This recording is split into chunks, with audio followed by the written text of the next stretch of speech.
Right, I'm finally going to divulge my mating plan. Hopefully that isn't back to front. So in this video I want to cover my mating plan, my goals, how everything's going to go, what intervention I plan to use, also some of the tips I have in terms of improving that mating performance. So in terms of my history for mating performance in the dairy farm, so this will be my, well, I suppose, fourth season properly running the mating and stuff and picking the cows. So last few years have achieved, so 3 years ago we went from 66 to 75% 6-week in calf rate, dropped our empty rate from 15 to 9.6%.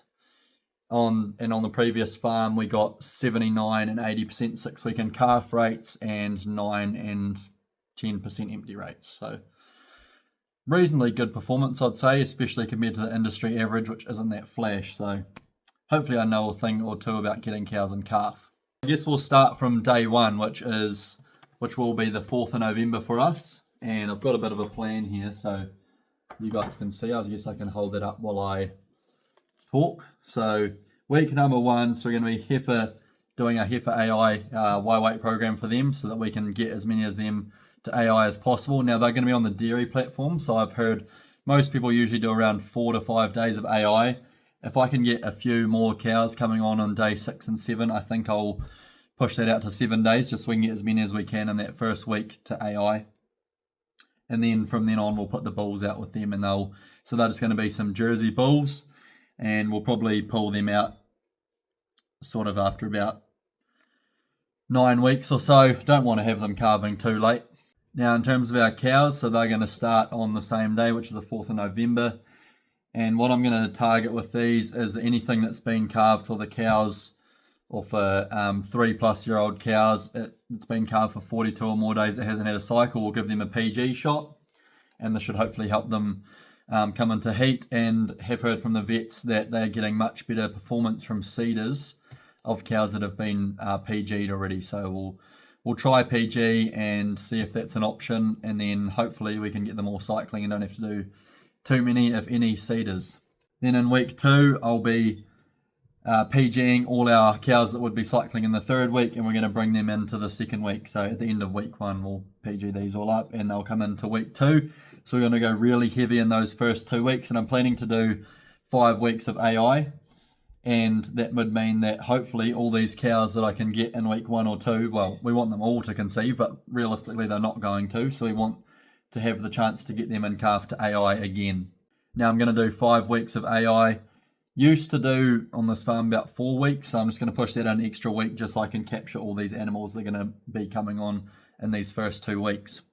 So in terms of that intervention for the PG, like I said, anything that's a cow that's been 42 days calved and hasn't cycled yet, I'll probably give them a PG shot once we get into mating.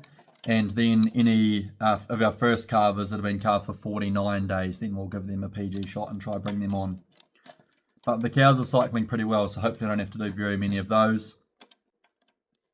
And anything that doesn't respond within a week of that PG shot, we'll then put a seeder in them.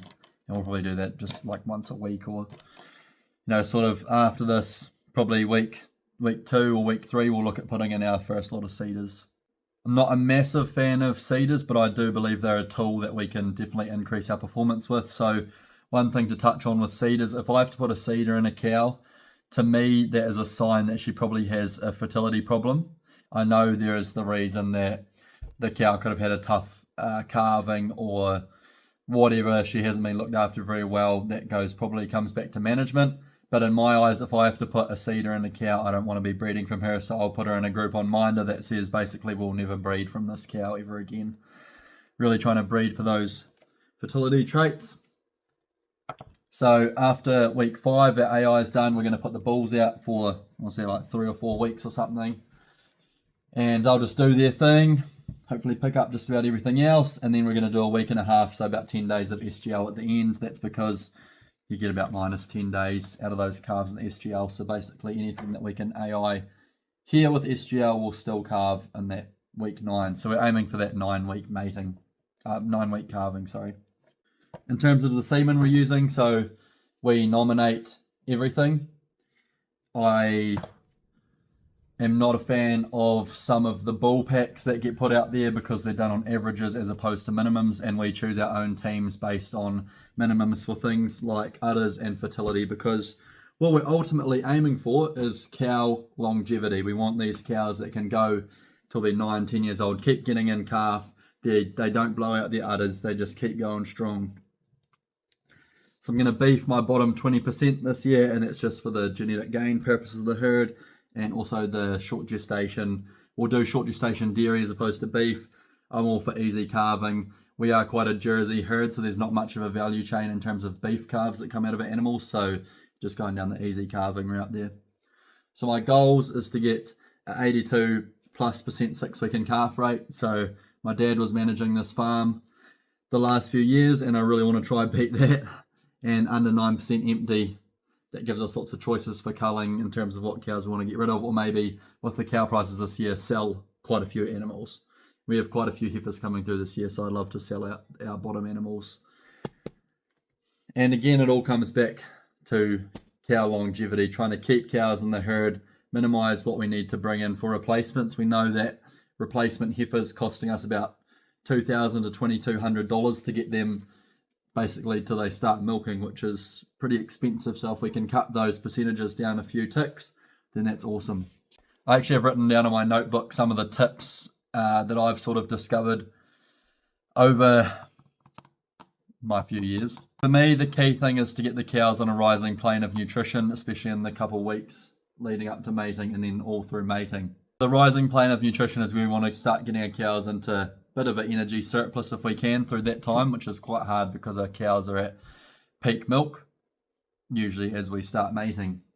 One mistake that I see a lot of people make, and I think a lot of people say it's all down to profitability, is pulling out your in-shed feed concentrates or your meal or your grain, like dialing that back because you've gone into a surplus of grass, or you're growing more grass than your demand is, so you pull some concentrates. But because of how concentrates work, they actually take up less room in the rumen, so your cow's gathering more energy from a smaller amount of feed. So when we take out, for example, a kilo of grain in the shed and we replace it with a kilo of grass, which we're not going to do, because of the limiting factors such as neutral detergent, fibre and dry matter percentage, that sort of stuff, I believe that a cow could probably eat about 2 kilos or 2.5 kilos of grain to a kilo of grass. So in actual fact, if we've got, say, 12 ME grain and we're pulling a kilo of that out, we might only be able to get that cow to eat half a kilo of grass to replace that grain. So all of a sudden, and that grass still might be nice 12 ME quality grass, but all of a sudden she's lost 6 ME out of her diet, which could mean that that's her sort of rising plane of nutrition that she needs to get herself in a positive metabolic state to start cycling. One thing I like to do is use Hereford bulls. I've had success with it once before, especially when you're tail painting, you don't have collars, so collars will be quite good at picking up silent heats, but tail painting, sometimes we can't see those ourselves. So one thing I'm going to do this year is put out our Hereford bulls during the day. So I'm going to be picking cows in the morning, and then our Hereford bulls will go out during the day and get any silent heats, or in the case that we miss anything and don't realise, obviously if we notice we're going to come get it back, but if we don't realise, or for whatever reason that cow hasn't shown any signs of that silent heat, then we can get the bulls to pick her up. And I'm willing to take the risk that the bulls might get a couple of cows and beat the AI tech, and that if I can get, say, I have no idea what the actual numbers might be, but say 1 cow every second day that we're doing the AI period, if we can get an extra 1 cow in calf, that's an extra 15 to 20 cows that'll be calving earlier than they would if we'd left them. Key thing is B12, so we can keep driving their intakes up. So I'd like to give them a selenium B12 jab just before mating time, and also supplement some iodine to get some good heat intensity, so you'll be able to see easier rub marks. It'll be easier for you to pick the cows, and with the collars it'll be easier for them to pick that up too.